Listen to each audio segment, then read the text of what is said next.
A meno di 24 ore dall'incendio dell'autobus ATV che ha bloccato il Ponte della Libertà e messo in ginocchio il traffico da e per Venezia per un intero pomeriggio, la situazione appare rientrata alla normalità. Dalle 2 alle 5 di mattina squadre di operai hanno lavorato alla riasfaltatura della carreggiata, ma per il ritorno del tram bisognerà aspettare almeno una settimana.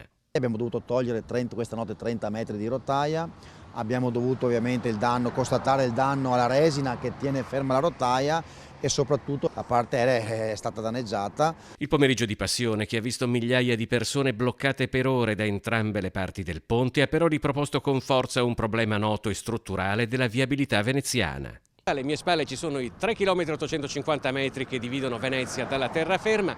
Questa infrastruttura fu costruita, fu inaugurata esattamente 90 anni fa, il 25 aprile del 1933 e accanto al ponte ferroviario che scorre parallelo, che invece fu costruito quasi un secolo prima, nel 1844, è l'unico modo per collegare Venezia alla terraferma. Però se si ferma questo ponte è finita. È dal 1997 che qui pianifichiamo i terminal. Quanto sarebbero stati utili dei terminal che noi prevediamo a Fusina, Pili San Giuliano, Tessera e Montiron in una situazione di emergenza come quella di ieri. L'introduzione di linee di vaporetti tra Venezia e il suo entroterra potrebbe aiutare a gestire non solo i flussi turistici, ma il suo sommarsi a quel continuo trasporto di migliaia di pendolari in entrata o in uscita da Venezia, che percorrono quotidianamente il Ponte della Libertà a bordo di automobili, bus, tram e treni.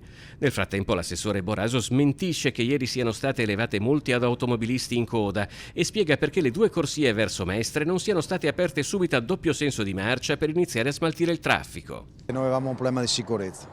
Chi ha visto bene le immagini ha visto la potenza dell'incendio e poi ha sentito, voi avete visto in rete girare anche le esplosioni. È evidente che in una situazione del genere di pericolosità, finché non siamo rientrati in termini di sicurezza, non era possibile riaprire l'altra corsia.